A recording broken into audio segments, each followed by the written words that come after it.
How many different types of slides do you know? Most guitarists only know a few, such as ascending slides, descending slides, and some can even put those together. But there is so much more to this. In this video, I'm going to show you 10 unique ways that you can play slides that will amplify your guitar solos. The first slide is going to be a chain slide. Basically, if we're in the key of D major, we have the scale of D. Now, a chain slide is where you hit a note of the scale and you slide to the next note. Then you hit that note of the scale and slide to the next note. Then again. And you create this kind of chain effect with these slides. Here's how it sounds in a guitar solo.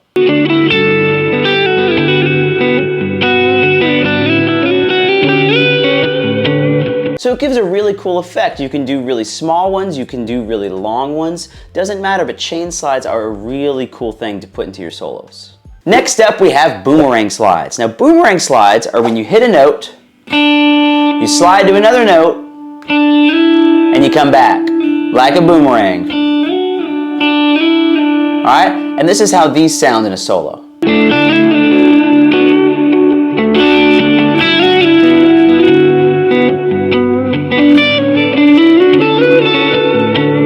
Next up, we have ghost slides. Now, ghost slides are where you slide into a note, but you don't hear a first note being played. So instead of doing this, we just slide into it. So you hear the slide effect, but you don't hear a beginning. And it's really cool to even outline scales like this. Like if I take the minor pentatonic, and I just slide to all the outside notes, it gives kind of a cool effect. But this is how it can sound in a solo.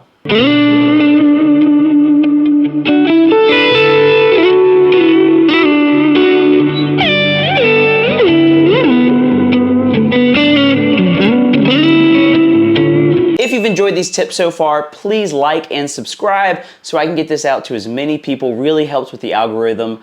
Thank you in advance. Now, the next slide is one of my favorites. It's a rearticulating slide. Now, rearticulating just means that you're hearing a note more than once. So if I hit this, I just rearticulated that note.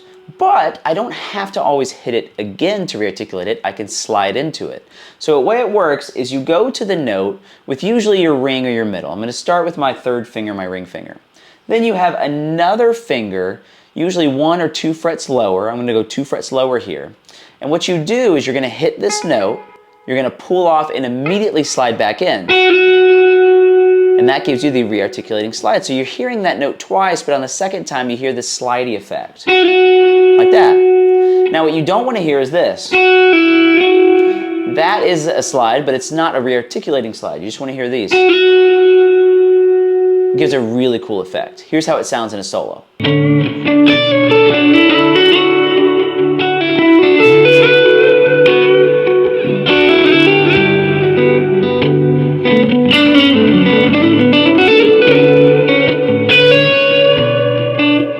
Next up, we have an octave slide. Now, an octave slide is simple.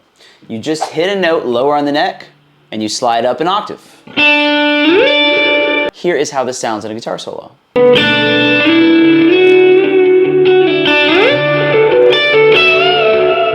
Next, we have a super slide. Now, for me, a super slide is when you just slide up more than an octave. So it's the octave slide, it's just you're going up even further. So if I'm hitting this, and I slide all the ways up there, then that is going to be a super slide. Here's how these sound.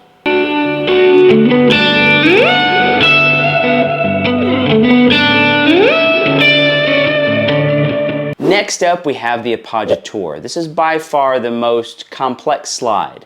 It takes 2 chords in order to create this slide, and basically what happens is when chord 1 is being played, you hit a chord tone, you slide up to a non-chord tone. This all happens over the first chord, and then when the second chord happens, you slide down to a chord tone of that chord.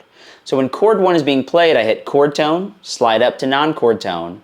Then when the next chord is played, I slide down to the chord tone of that chord. Here's what this sounds like.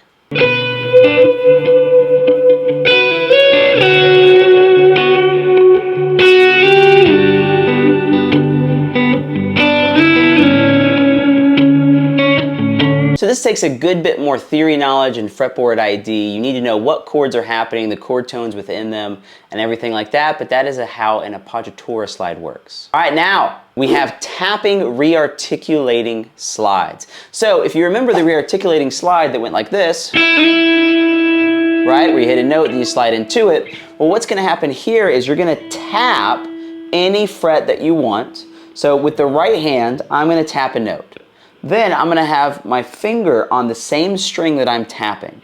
Now what's gonna happen is I'm gonna tap, and as soon as I pull off, this finger slides up to where I tapped.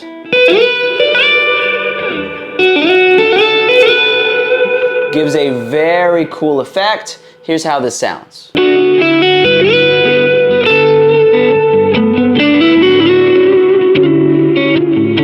Alright, now for the next one, we have rearticulating chain slides. So if you remember before, we talked about chain slides that just kind of went up the scale.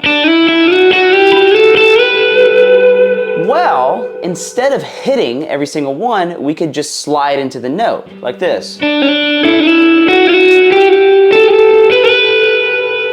So I hit the note of the scale, and then I do a rearticulating slide. Then I hit the next note, rearticulating slide, next note.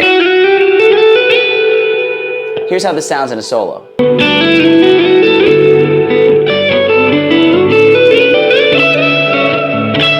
And finally, the last slide that I have for you actually isn't a type of slide, but a way to manipulate slides that I want you thinking about when you're using these. So there are 3 different ways that you can change a slide. You can change the direction, up or down. You can change the length, make it super long, medium, short. And the last one that a lot of people miss is you can change the speed at which you slide. Almost every time someone takes a slide, plays it, they always go at the same speed. But it's very helpful to be able to go